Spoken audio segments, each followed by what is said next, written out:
Hello there, fellow Total War players. This is Roman running here with yet another battle from Rome Total War 2. As you can see, my army consists of 2 Hellenistic Royal Guard, a unit of pikemen, 2 Thessalian Cavs, 4 Epirus companions, 2 Tarentines, and 6 archers with various upgrades. This battle footage is from the beta stages of the second patch. And with this patch, Shock Cav was giving greater damage on the charge, as well as a quicker speed. Infantry speed was slowed down, and there's a greater morale drop when a unit is charged from the flank. With this, I figured I could go back to my skirmish army from Rome 1, which I love to utilize. It was great, it was awesome. And here I go. My initial battle plan was to set my forces up in the woods over there to help flank. I don't know his positioning yet, but I do know those men are hidden. And I do know that I can at least wrap around and hopefully cause some damage. Here's some close-ups. I probably won't get too much more in. Keep in mind this footage itself is live, but this commentary is not. And you can see there's the Hellenistic Royal Guards and their bronze chest plates.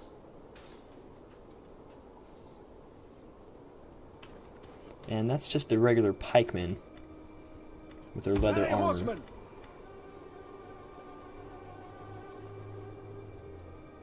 And Epirus companions will beat companion cavalry in a one-on-one. Never use your companion cavalry in a prolonged melee. They are support units, they're meant for the charge, the shock and awe, and if they don't rout the unit, get them out. There's no point in keeping them any longer. So here we have the battle started, and to my luck, he has deployed some units nearby to my ambushing cav. And over here we're seeing some Cretans and 3 elephant contingents here. Which I haven't done much fighting against elephants with cav, but with the Gauls I have managed to beat your basic war elephant unit with the noble cav. But I don't want to take that risk here, as I'm not quite sure. And with my knowledge from Rome 1, elephants do decimate cavalry. So I'm gonna keep it safe here and keep my distance.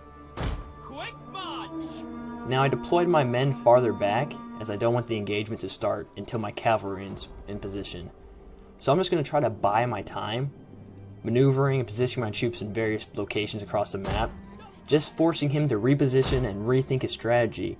All the while he will think that I'm not doing anything, but in reality, I'm taking forces here to place him in a better position to defeat his men. And he has far significant infantry to me. He has 10 units of infantry which would obliterate my lines. And pre-beta, from the original Rome, infantry spam is a big thing. I mean, typically the man with more pikes, with more swords will win, and Cav just couldn't do any damage because by the time they hit the flanks, and for the time then it took for that unit to rout, there'd be a support, even if it's infantry. And that reason being is they didn't have an increased morale drop. Their morale was actually quite high even when they're flanked, and they could run really fast just for having no horses. But from a few battles using this particular army, I can see that's not the case, as this army is held well against infantry spam. So from this point I see that his elephants are the only threat to my cav, and when you have a skirmish army like this, you have to win the cavalry fight. There's no ands, ifs, or buts. If you lose the cav fight, you lose the match. In some cases, in a balanced match, where you're not heavy in skirmish, losing the cav battle will be pretty tough and usually will make you lose the match, but you can pull out of it. With this, your army is composed of archers, and they will be your men doing the killing. So again, I'm trying to position these men over to this location so that his Cretans and his elephants will move deeper into the woods. I don't want to charge my ambushing force just yet because I don't want him to see it. He could easily outrun my men, get his elephants to strike back, and the whole battle would be in shambles. So this is a waiting process. I'm very patient. I see my men going to a clearing, but I don't think there's any way. I've already messed up here. And right there they ran. So to improvise, I'm not gonna, I'm not gonna panic. I'm still gonna go through with the attack, but I have to go now. And I reposition these men over here, hopefully, to cause him to focus again on that main body. Because keep in mind there is no battle map in the multiplayer, so he can't see those men unless he's looking at them. And it doesn't look like he's paying much attention to this flank. So I'm going to take advantage of that and just keep rushing my cav forward. I have to get them there. I have to make those elephants run amok. I'm still walking those Aspis cav because I don't want to make too much of a commotion over there. And plus the elephants are close by, and those would just wreck my companions.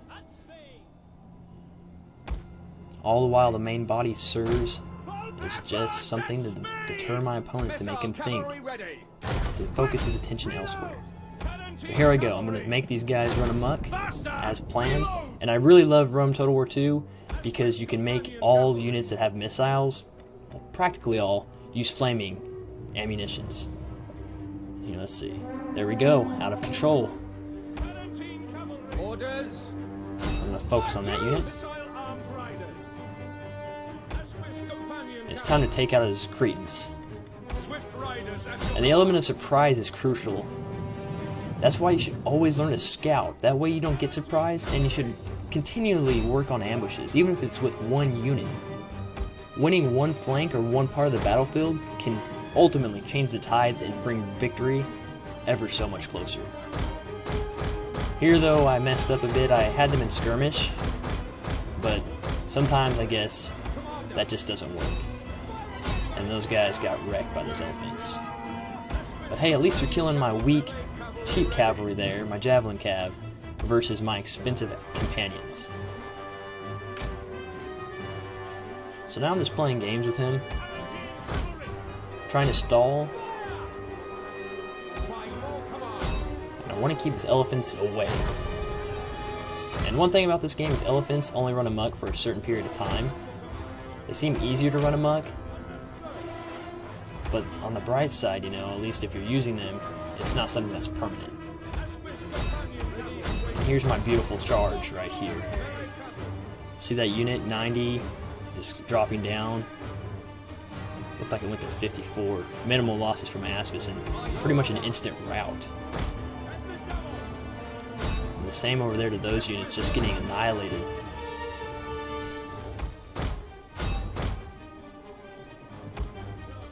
And he really had no option to protect his archers once I started making his elephants run amok. I made a little error right there. The heat of battle, guys. You never know what could happen.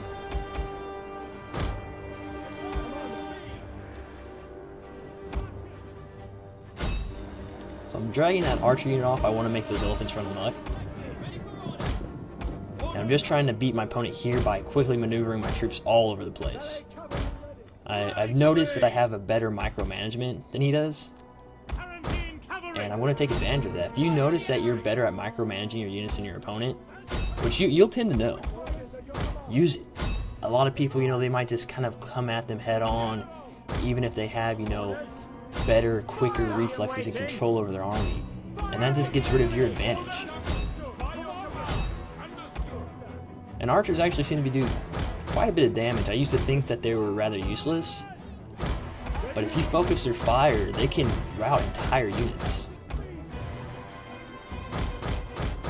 And that elephant unit's running amok.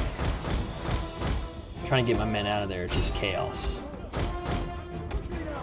But it's hitting his general unit right now, and he's gone. Killed by his own stampeding elephants. Glorious. I'm gonna get a close up here.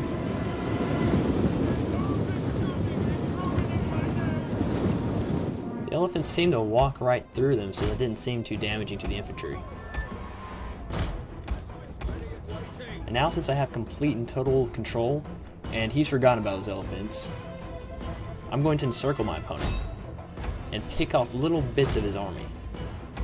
If you look in the lower corner where I've just selected my archers, there's two units that are practically isolated, and I'm going to begin to focus fire on them here shortly.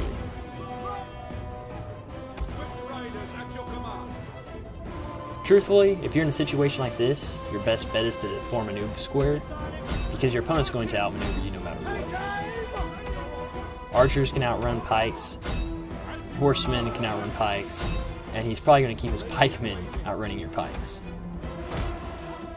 Over in this location, I forgot to put my men into phalanx, but as you can see, they're not taking huge casualties, and I'm going to risk a charge right here.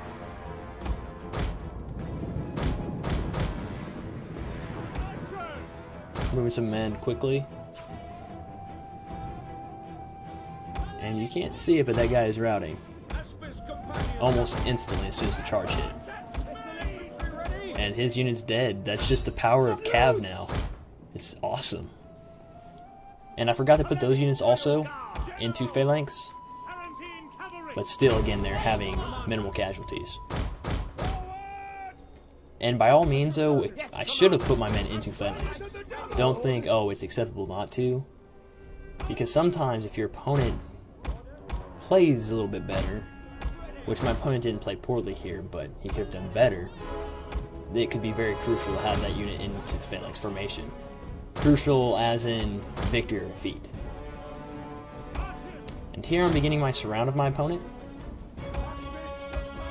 I've got him cornered, and I'm going to utilize my mobility and just encircle him.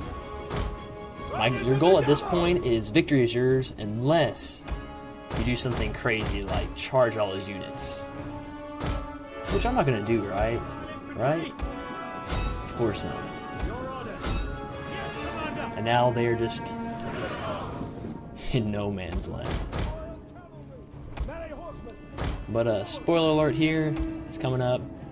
My opponent does rage quit. And I actually think that was a good choice on his part because the rest of the battle would have just been me shooting at his guys.